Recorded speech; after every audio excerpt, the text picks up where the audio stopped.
I will talk about mandates. Mandates, vaccine or otherwise, are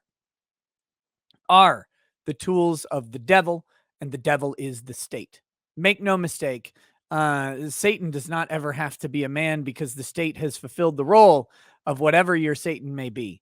And the state has done so with glee and joy. The state is the one that will take your liberty, will take your property, and you will happily write them a check for the mere privilege of living within the confines and jurisdiction of the state that will then rule over you.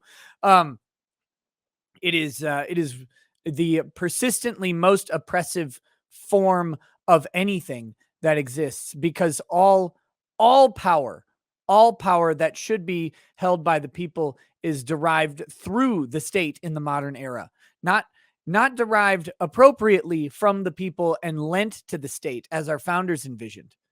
But even in the freest countries on earth, the state has supplanted God, has supplanted labor, has supplanted the goodwill of man, the collective effort of society. The state now is supposed to represent, and represents itself as, all of those things, which means that none of those things are necessary values for people anymore, because the state represents that. Even when you say people voluntarily living in a community, working together, sharing things, growing things, and then sharing those, like growing their own food and sharing that, or bartering with each other. That was something that was done as sort of a proto-societal foundation. And the state has now supplanted that. The state has taken that over, this basic thing. And we act like there could be no transactions without the state, that any use of this on a voluntary basis is the same thing as communism. It's like, well, you're sharing, therefore it's communism. No. Communism is not sharing. Socialism is not sharing. Socialism and communism are doing your share, but your share is assigned to you by a supreme authority in the state. And it must be, because otherwise it won't work, and it must be enforced. But they've perverted the idea of communal work, of communal living. The thing that actually, again, built civilizations up was this idea that if people combined work, they were greater than the sum of their parts. They could delegate to the more effective people tasks that those people were more effective at, and get greater production than if everybody was doing everything on their own.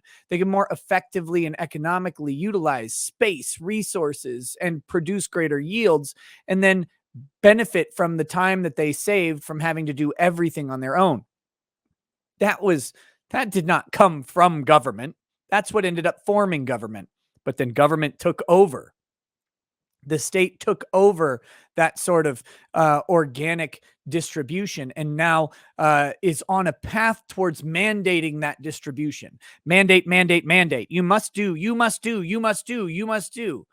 State should never be able to tell people what to do. And yes, I mean that in the sense of, with positive action. The state should never compel someone to anything, in my opinion. That's me. I know people don't like that.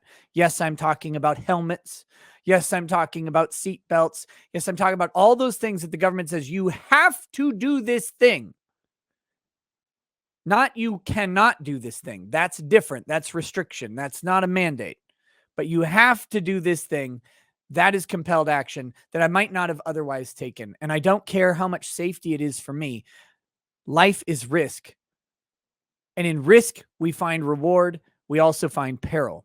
But I get to take those risks. I get to choose those paths. And state compelling is the thing that keeps you away from that. And that is why I am so opposed to vaccine mandates.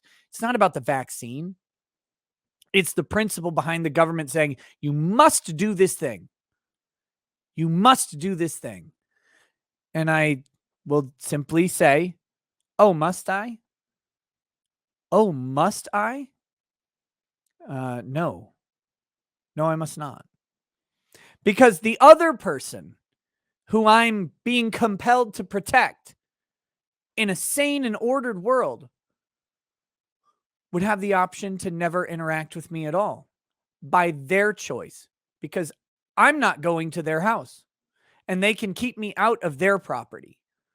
But in the public square, they have no right to exclude me because I was never going to exclude them. So pour out an odd bag of bow, more love freud. The spirits flow as the ones who get unemployed. So pour out a glass for the tea, post on Twitter as we hear Lost Planning tonight. From the white shores of Nan to the hills of Glenlivet, there's no one who explains the thought better than Nick. So pour out a glass for the ones who have passed to make the law